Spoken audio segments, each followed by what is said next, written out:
All right, guys, so here is my interior review, overview, whatever, of the Lamborghini Huracan Performante. If you haven't watched the exterior overview, you might not know that I am about to sell this car. I've already sold it. It just needs to be picked up.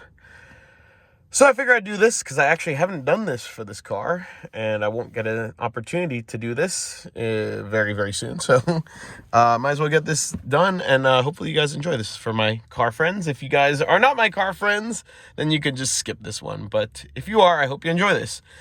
So let's start with the dash, or the gauge cluster screen, if you will. Greets you with this cool Performante little silhouette here. And now that's off. The steering wheel, which I think is really cool. It's got all the buttons on it. A lot of these steering wheels have gotten really busy lately. It's a good shape. It's slightly square, as you can see here. It's a good thickness. It's not too thick, and it's knurled for your thumbs for like good technique, and you can just do fingertips. This is kind of interesting. This is a $1,000 option. I bought this car used, so I wouldn't. I mean, I probably would spec it. I don't know. This is where they get you, right? But buying used, you usually don't pay extra for these features, which is great. It's $1,000 for cruise control on this car. It's kind of silly. Turn signals here. So this motorcycle style one, where you left to go left, right to go right, center to cancel. You get used to it very quickly, and I like it a lot, actually. And you can keep your hand on the wheel and turn signal. I guess the only time it would be weird is if you're signaling while you have your steering wheel turn back. I don't know. I just haven't found that to be too much of an issue. This car does have the dynamic steering, so actually at low speeds, it does turn quite sharply. It's a really good dynamic steering system, and those were not good for a very long time. But good job, Lamborghini.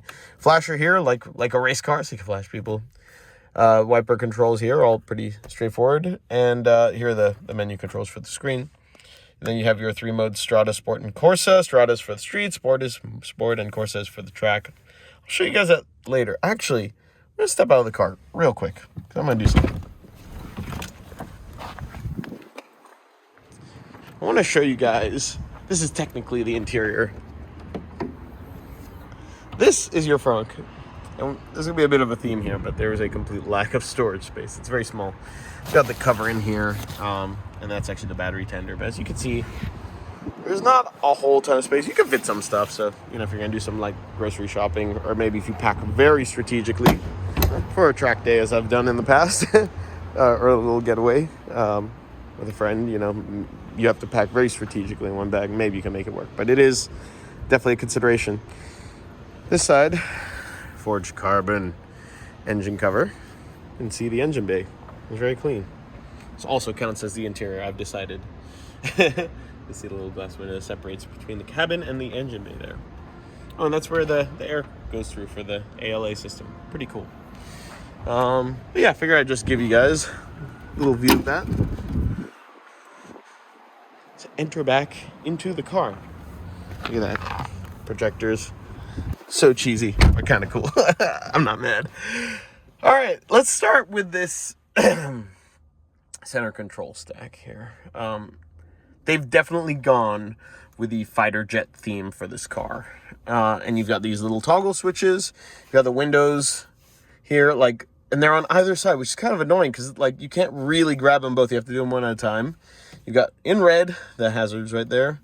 That's stability control, traction control off. And then this is the front lift. Very, very important one to have. And then parking sensor, and this is a blank switch.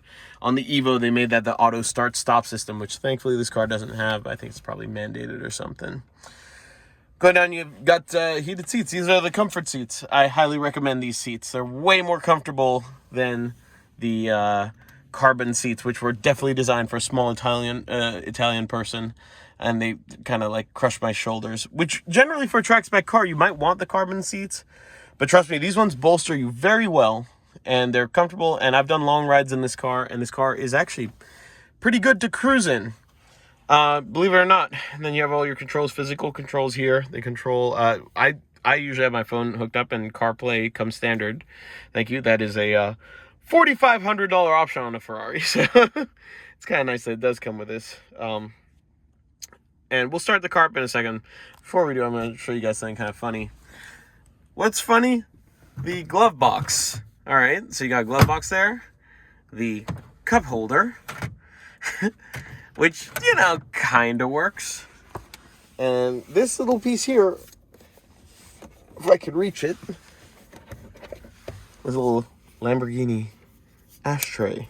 These are all part of the travel and smoker package. And I think you also get like a little luggage net there. Yeah, great job. It's like $600, I think. Not that I smoke in this car. But if you don't get that travel and smoker package, you don't get a glove box or a cup holder. So that was kind of important when I was looking for this car. This is your port for your phone is right there. You know, cigarette lighter there, 12 volt. Little armrest here. There's where you put your copy of Snakes on a Plane. And then you just got some extra netting here. You know, a little bit of storage space, a little shelf here. But again, storage space is not this car's forte. Even in the door pocket, you really can't fit a whole lot in there. Maybe sunglasses or something like that. Also, the view on this car, visibility is pretty good. You got these cool, like, front windows here, like right by the A-pillar. But, like, you know, the side view is all right.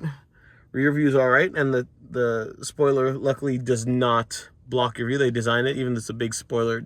Actually, it's above your window, but your rear visibility is quite limited. Sorry for these wires. That's where the dash cams used to be. But yeah, rear visibility is all great. You learn to get the hang of it. But the front visibility is interesting. You have a very long window here, right? But actually, it's narrow in the way that it looks, just because the angle is so what is it, shallow, sharp, whatever. You see what I'm saying. You don't actually see that much tall people. You get very little of a view. Thankfully, I'm short enough to where I'd say I'm probably the right height for this. I do wish the seats were a slight bit lower, and I'm sure the carbon seats sit a little bit lower, but the comfort seats are the way to go. So how about we start this car up? You flip this up, which you totally don't have to. You can just push it up, but we're gonna play along. Foot on the brake, start up. Second time's a charm. And there we go. This greets you. And now you have your gauge cluster or whatever. I always have my tire pressures on because I'm obsessed with seeing those. And then you go into sport, and that changes into like that. And then you go into Corsa, and you've got video game mode. And this is great. It'll increase your revs after the cold start. And the suspension goes a little firmer. I think it's like slightly softer in sport, and it's definitely softer in Strada. You can hear the car calming down. And in sport and in Corsa, the valves are open, so it's intense, and you really hear the engine, you know? For example, you know, very visceral. It's awesome, right? But in Strada, it all calms down. And this is how on long trips and whatever, it's actually not a bad car to spend time in. I've done 5-6 hour road trips in this car, and you feel totally fine when you get out of it. So good job, Lamborghini, on making a car that's a bit of a weapon in all ways, because, and here, let's turn this off in the meantime, it manages to be several things at once. You know, for these track cars are generally so compromised. You know, this has like insulation. It's a nice refined cabin. I mean, look at the stitching. You've got heated seats, you know. It's a nice place to be. It's refined. The fit and finish is really top notch on this car. You've got forged carbon everywhere, right? And yet it is a legitimate, it's a track edition of the Huracan, and it's very, very good on track. I'd say, you know, this car is very easy to drive, both around town and even on track. It's easy to drive. And it's maybe it's the R8 platform, maybe it's the fact that it's Volkswagen, you know, Volkswagen Auto Group. But yeah, there's something very accessible about this car. Not every supercar, when you just drive it, let's say you're just driving around the block, some are very intimidating, you know. But this one is actually very accessible. The way it just drives around town, it feels like a normal car. I feel like anyone could get into this and be like, oh yeah, I get this, you know. And even as you start to push, very confidence inspiring. Like the speeds that you'll pull around a corner, you'll be like, oh my God, like how? And in other cars, like in my GT3, I'm like, I struggle to get to the same speed, and it feels so terrifying. So yeah, maybe that's a good thing, maybe that's a bad thing. I do start to feel like it's maybe less exciting, where you have to be near the limit to really feel that excitement. But yeah, as a daily car, you know, it's really just down to your risk tolerance where you want to leave this car. You'll clear curbs everywhere with this suspension lifter here. So, you know, it's a really good suspension lifter, actually. So it makes this car very, very usable, as long as you don't need to store anything. But yeah, that's a basic overview of this car. And I have to say, like, I'm definitely going to miss it. You know, I've come to know this cabin quite well. It's become quite kind of normal to me because I have put a lot of miles on this car. But yeah, this car really does manage to be that track car that's also a great daily. And props to Lamborghini, and for it being on the Audi R8 platform and a VAG product, Volkswagen Auto Group. They really did a fantastic job. Anyways, this is long enough. Thanks for watching, guys. Say bye to the car. Bye.